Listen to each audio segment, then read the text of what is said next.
오늘은 우리가 베드로전서 18번째 시간으로 지나간 때로 축하도다 라는 제목으로 같이 말씀을 나누도록 하겠습니다. 오늘 베드로는 그리스도께서 이미 육체의 고난을 받으셨다라고 말을 하면서 너희들도 같은 마음으로 갑옷을 삼으라 그랬어요. 예수 그리스도께서 육체의 고난을 받으신 것처럼 너희들도 육체의 고난을 받는 자는 죄를 그쳤음이니 너희들의 삶 속에서 예수 그리스도의 마음을 품고 살아가라 그렇게 말씀하고 계세요. 사도 바울은 고린도후서 5장 21절에 이렇게 말합니다. 하나님이 죄를 알지도 못하신 이를 우리를 대신하여 죄를 삼으신 것은 우리로 하여금 하나님의 의가 되게 하려 하심이라 그랬어요. 예수 그리스도로 말미암아 하나님의 의가 되어진 사람들, 그래서 그 예수 그리스도께서 육체의 고난을 당하심으로 하나님의 의가 되어진 우리들은 예수 그리스도의 마음을 품고 그 예수 그리스도의 갑옷을 입고, 그래서 사도 바울은 에베소서 5장에서 6장에서 우리들에게 하나님의 전신 갑주를 입으라 그렇게 표현을 했어요. 그 하나님의 전신 갑주를 입고 영적인 싸움에서 승리하는 삶을 살아라 그랬습니다. 그러면서 이렇게 표현해요. 이는 육체의 고난을 받는 자는 죄를 그쳤음이라 그랬습니다. 육체의 고난을 당하게 되면 죄가 멈추게 된다는 거예요. 그래서 고난이 우리에게 유익이라 그렇게 시편 기자는 고백하고 있죠. 주의 윤례를 배우게 되기 때문이라 그러셨어요. 그래서 우리가 인생을 살면서 고난을 당하는 것은 아픔만이 있는 것은 아니에요. 고난이 있음으로 말미암아 더 성숙해지고, 고난이 있음으로 말미암아 우리가 생각지 못했던 것을 생각하게 되고, 고난이 있음으로 말미암아 우리는 하나님의 나라에 대한 소망이 더 풍성해지는 줄 믿습니다. 그래서 세상 사람들에게는 고난이 고난으로 끝나기 때문에 고난은 아무 의미가 없는 것 같고 고난은 피해야 될 것 같지만, 성도들에게 있어서 고난은 우리에게 유익을 줘요. 그래서 세상 사람들도 그 정도는 압니다. 젊어서 고생하는 건 사서라도 하는 거라고. 그래야 사람이 되고 인생을 알게 되고, 하나님을 모르는 사람들이라 할지라도 그 정도의 수준은 알고 있어서 고난을 통해 인생을 배운다 그렇게 말을 해요. 그러나 그것은 한정적인 거예요. 고난을 통해 인생을 배운다 해도 이 세상의 지식으로 한정적인 것이지 하나님의 나라를 소망하지 못하거든요. 그래서 사도 바울은 빌립보서 2장 5절에 이렇게 말합니다. 너희 안에 이 마음을 품으라. 곧 그리스도 예수의 마음이라. 그리스도 예수의 마음이 뭐예요? 자기를 비워 종의 형체를 가지시고 사람이 되어 십자가에 죽기까지 하나님의 말씀에 순종하신 거예요. 그 그리스도 예수의 마음으로 너희도 갑옷을 삼아 예수님처럼 너희들도 하나님의 말씀에 순종하는 사람이 되어라 라고 말씀하시는 거예요. 2절 말씀 우리 같이 한번 읽겠습니다. 2절입니다. 시작.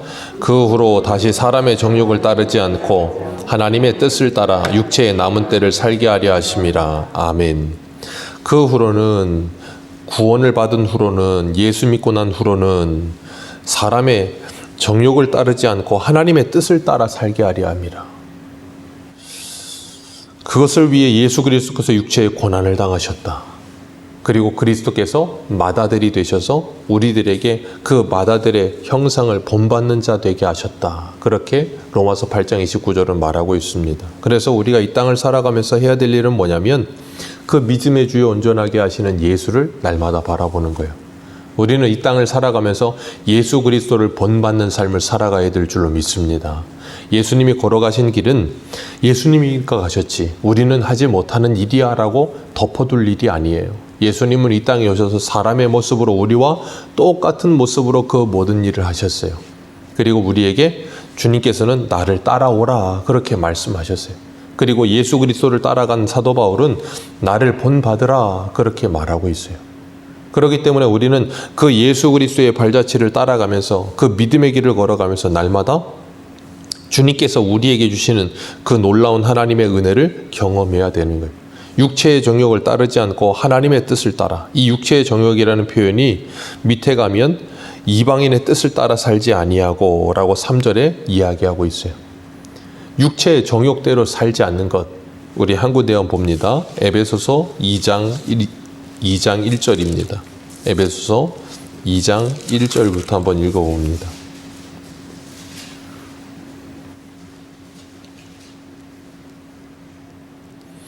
에베소서 2장 1절 읽겠습니다. 시작.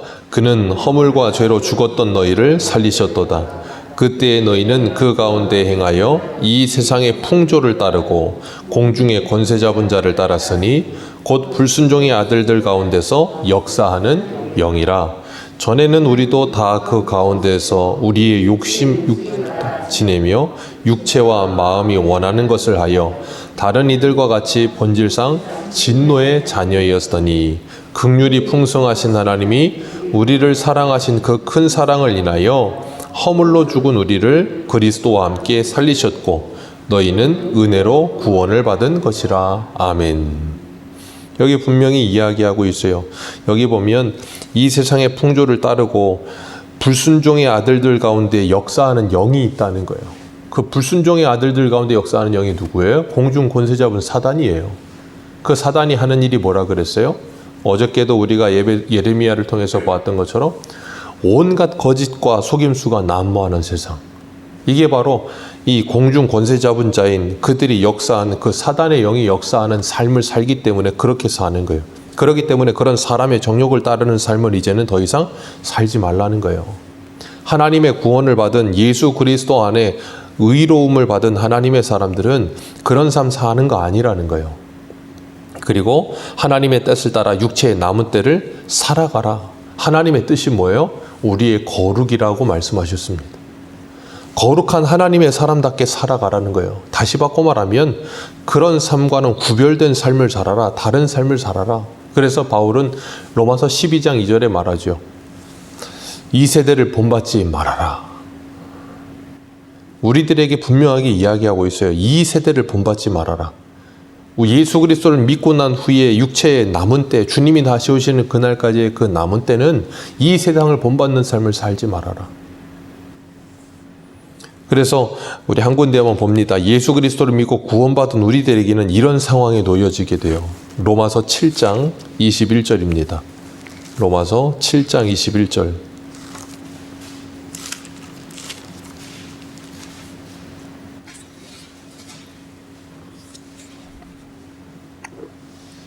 로마서 7장 21절입니다. 21절부터 25절까지 읽겠습니다. 시작. 그러므로 내가 한 법을 깨달았노니 곧 선을 행하기 원하는 나에게 악이 함께 있는 것이로다. 내 속에는 하나님의 법을 즐거워하되 내 지체 속에는 한 다른 법이 내 마음의 법과 싸워 내 지체 속에 있는 죄의 법으로 나를 사로잡는 것이로다. 오라 나는 곤고한 사람이로다. 이 사망의 몸에서 누가 나를 건져내랴.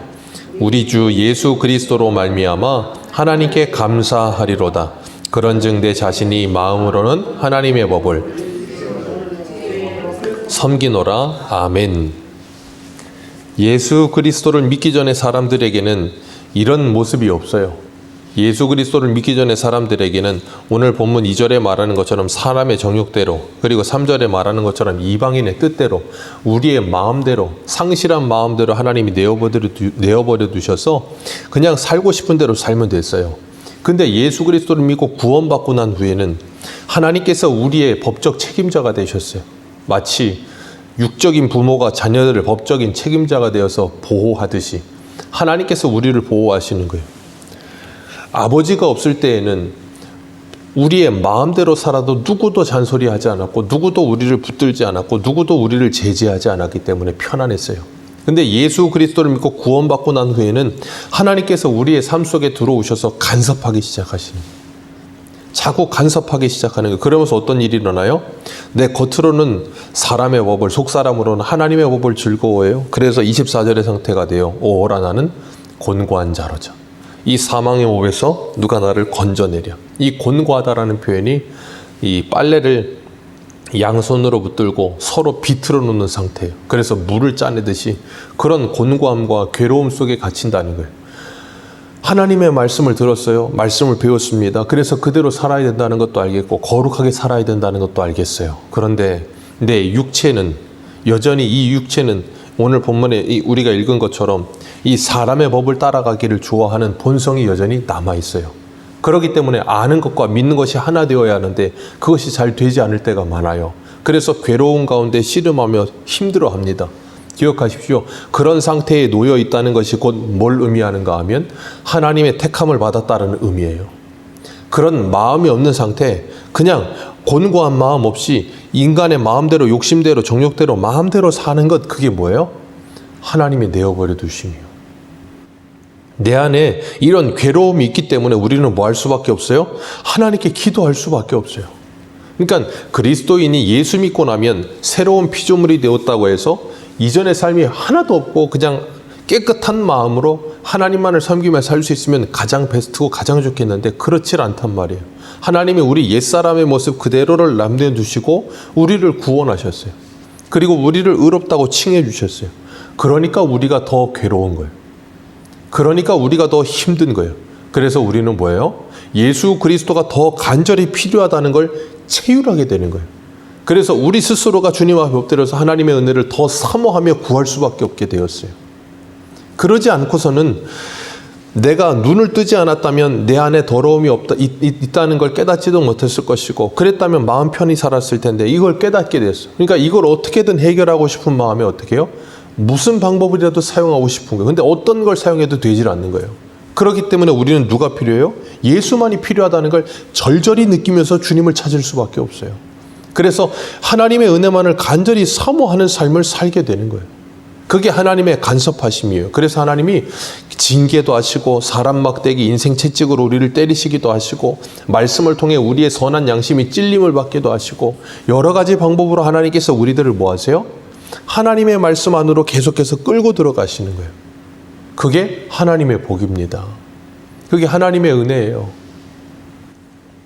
그걸 깨닫도록 하나님께서 무엇이요? 오래 참으시면서 가르치시는 거예요. 그게 광야 40년이에요. 애굽에서 데리고 나왔는데 이 사람들의 마음속과 생각 속은 여전히 어디에 있어요? 애굽에 있어요. 그 애굽에 있는 그들의 마음과 생각을 없애기 위해 광야에서 40년 동안 뭐 하세요? 그들을 훈련시키시는 거예요.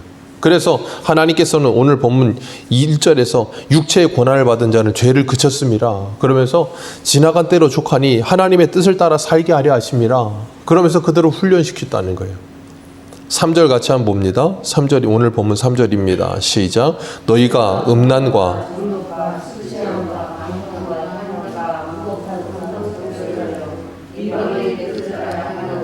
지나간 때로 족하도다. 이제는 그 모든 사람의 정욕대로 살던 이 모든 악한 영들이 역사하던 그 악한 영들에게 붙들려 살던 그 모든 삶은 이제는 지나간 때로 어제로 족하다는 거예요. 오늘부터는 새 날이 되었어요. 하나님이 새 일을 행하실 줄 믿습니다. 그렇기 때문에 우리가 그 족한 줄 알고 더 이상 되돌아보지 않는 거예요. 그러려면 어떻게 해야 돼요? 하나님의 말씀의 권면을 계속해서 받아야 되는 거예요. 디모데후서 3장 16절에 모든 성경은 하나님의 감동으로 된 것으로 교훈과 책망과 바르게 함과 의로 교육하기에 유익하니 이는 하나님의 사람으로 온전하게 하여 모든 선한 일을 행할 능력을 갖추게 하려 하심이라 그랬어요. 하나님께서 말씀을 통해 끊임없이 우리들에게 이렇게 뭐 하세요? 교훈하시고 책망하시고 우리를 하나님의 사람으로 세워가시기 위해서 날마다 우리를 훈련하신다는 거예요. 전에 주일학교에서 한 2주 전인가 3주 전에 우리 주일학교 설교를 끝내고 선생님들하고 회의를 하고 있는데 1학년 하나가 그랬다는 거예요. 목사님 설교가 어때? 물었대 선생님이. 그랬더니 잔소리 같아요. 그랬대요. 잔소리 같다는 거예요. 네, 그게 정상이에요. 잔소리 같아야 정상인 겁니다. 잔소리 같지 않고 그냥 즐거워요. 그러면 이상한 거예요. 왜냐하면 예수로 말미암아 새롭게 되어지기 전에 하나님의 말씀은 잔소리여야 정상입니다. 그런데 예수로 말미암아 거듭나고 나면 그 잔소리가 잔소리로 들려지지 않는 거예요. 마치 부모님의 말씀이 어릴 때에는 철없을 때에는 잔소리로만 들리다가 철이 들고 나면 어떻게 돼요? 아, 그게 나를 위한 거였구나 하는 걸 깨닫고 나면 감사함이 되는 것과 비슷한 현상인 거예요. 하나님께서 우리에게 말씀하실 때 육체의 남은 때를 하나님의 뜻을 따라 살기 위해 끊임없이 하나님의 말씀으로 가르치세요. 마치 사도행전에 성령을 받기 전에 사복음서의 제자들과 같이 예수님은 성령을 받지 않은 제자들에게 끊임없이 3년 반 동안이나 뭘 가르치셨어요? 말씀을 가르치셨어요. 그리고 말씀을 가르치셨던 그 제자들이 3년 반 동안 배운 말씀은 사도행전에 가서 성령을 받고 나서야 그들이 뭐예요? 그 말씀이 무슨 뜻인지를 성령을 통해 밝히 깨닫게 되는 거예요. 그리고 나서는 뭐예요? 그 말씀을 따라서 하는 것을 자신의 목숨도 아까워하지 않고 살게 되어지는 삶을 살게 하시는 거예요. 그렇기 때문에 우리가 어린 아이들, 어려서부터 공부 좋아하는 아이는 이 세상에 아마 있기는 있겠죠. 타고난 어떤 기질이 있을 수도 있고, 거의 대부분의 19 이상은 다 공부를 싫어합니다. 그런 아이들에게 공부를 시킵니다. 무슨 수를 써서라도 공부를 가르치기 위해 애를 씁니다. 그리고 이유는 뭐냐면 나중에 그 아이가 철이 들었을 때 자신이 공부가 필요한 것이고 자신의 인생에 이것이 해야 되는 일이라는 걸 깨닫게 됐을 때 후회하지 않게 도와주기 위해서요. 그러기 위해서 아이가 싫어함에도 불구하고 그걸 시키고, 때로는 엄마 아빠하고 싸우기도 하고, 때로는 엄마 아빠가 나쁘다는 소리를 들으면서까지도 어떻게든 그 아이에게 공부를 시키기 위해 애를 쓰게 하는 이유가 거기 있는 거예요. 그것이 하나님의 말씀하고 동일한 거예요. 말씀의 은혜를 받기 전에는 너무나 힘들고 괴로워요. 그러나 그 힘들고 괴로움의 싸움을 지나고 나서 하나님께서 은혜를 주시고 나면 다윗이 고백하는 것처럼 이 말씀은 꿀보다도 단 하나님의 말씀이 되어지게 되는 거예요. 그때까지는 뭐예요? 그 괴로움과 모든 힘듦과 그리고 모든 이 욕먹음의 싸움을 견뎌내면서 그것을 뭐 해야 돼요? 가르쳐야 되는 거예요. 그 과정을 통하여 하나님께서는 우리를 그리스도의 장성한 분량에 이르도록 말씀으로 자라가게 하시면서 이방인의 때가 이제는 끝났고 그걸로 족한 줄 알고 하나님의 뜻을 따라 살아가게 만드시는 거예요. 그래서 4절에 이렇게 말씀하세요. 너희가 그들과 함께 그런 극한 방탕에 다름질하지 아니하는 것을 그들이 이상히 여긴다. 극한 방탕에 다름질하는 것을, 극한 방탕에 다름질한다는 게 어떤 의미와 같은 거냐면 마치 그런 거예요. 이 동물의 왕국이나 그런 걸 보면 저 사파리 그런 초원 같은 데 보면 물소들이 막 이렇게 뛰어가거나 아니면 짐승들이 무리지어서 막 한 곳으로 뛰어가는 걸 보신 적이 있을 거예요. 그게 바로 극한 방탕에 다름질한다는 표현하고 같은 표현이거든요. 그 짐승들은 막 뛰어가는데 왜 뛰어가는지 몰라요. 그냥 일단 앞에서 뛰기 때문에 짐승들도 다 뛰기 시작해서 그리로 막 뛰어갑니다. 그리고 나면 무리가 전체가 뛰기 때문에 다 그리로 뛰게 되어 있어요. 그런 것처럼 이 세상이 그렇다는 거예요. 왜 그리로 뛰는지도 몰라요. 사람들이 다 그리로 막 뛰어 들어갑니다. 그러니까 뭐 하냐면 그것이 좋은 줄 알고 거기로 막 뛰어 들어가는 거예요. 그게 극한 방탕이에요. 세상 사람들이 다 그리로 가면서 그것이 즐겁다고 하니까 우르르 몰려갑니다. 젊은 친구들이 쾌락을 위해서 밤마다 밤을 지새워서 저 홍대니 뭐니 이런 유흥가라고 그냥 막 뛰어 달려 들어가요. 왜 갑니까? 거기로 가는 게 즐거운 줄 알아요. 그 밤만 지나고 나면 새벽 되면 아이들이 술에 쩔어서 길바닥에 누워있고 막 온갖 오물이 쌓여있는 그런 걸 보면 그게 아니라는 걸 알아야 되는데 그걸 매일같이 반복합니다. 참 신기하죠? 매일같이 반복하면서도 그리로 달려가요. 그게 바로 극한 방탕이에요. 그것만 있습니까? 아이들을 교육하겠다고 부모들이 교육열에 휩싸여서 아이들을 한 곳으로 계속 몰아넣습니다. 참 안타까운 거죠. 그런 괴로움과 고통 가운데 있는데도 계속해서 그리로 밀어넣어요, 아이들을. 그 극한 방탕에서 돌이키고 나면 어떻게 된다고요? 그들이 이상히 여겨 비방하느니라. 왜요? 같이 뛰다가 갑자기 반대로 뛰거든요. 같이 뛰고 있을 때는 괜찮은데 반대로 뛰니까 이상해지는 거예요. 그래서 예수님이 요한복음 15장에 그러잖아요. 세상이 너희들을 미워하고도 이상히 여기지 마라. 왜요? 세상에서 하나님께서 우리를 불러내셨기 때문에 그들과 다른 방향으로 뛰는 거예요. 마치 사울과 같이. 바울이 사울일 때 유대인이 수장이 돼서 그리스도인들을 잡아 죽이는 일에 앞장서다가 갑자기 예수 믿고 나서 돌이키고 나니까 어떻게 돼요? 같은 편이라고 생각했던 그 유대인들이 사도 바울 죽이겠다고 밥도 안 먹고 따라다녀요. 그런 것처럼 우리들도 이 세상을 살아가면서 예수 그리스도를 만나기 전에 그리고 그 후로 만난 후로 우리의 삶이 전혀 달라지고 나면 분명히 우리 주변에서도 이런 일들이 일어난다니까. 이상히 여기기 시작하고 우리를 비방하고 조롱하는 일들도 분명히 일어납니다. 그때 우리는 기억해야 합니다. 아, 내가 지금 하나님의 말씀대로 살아가고 있구나. 내가 잘못해서 욕먹는 거 말고 내가 극한 방탕에 달려가지 않고 하나님의 말씀으로 변화되어진 삶을 살아가기 시작할 때 이런 일이 당연히 찾아온다는 거예요. 그래서 바울은 이 세대를 본받지 말고 마음을 새롭게 함으로 변화를 받아 하나님의 기뻐하시고 온전한 뜻이 뭔지를 분별해라. 그냥 다 달려간다고 그리로 달려가지 말아라. 그렇게 말씀하시는 거예요. 그러면서 5절에 뭐라 그러세요? 5절 같이 읽습니다. 시작. 그들이 산자와 죽은 자를 심판하기로 예비하신 이에게 사실대로 고하리라.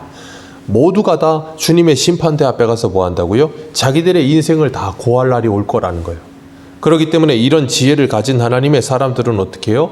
변화된 삶을 살지 않을 수가 없어요. 왜? 주님 만날 날이 다가오고 있거든요. 주님이 결산하실 날이 다가오고 있어요.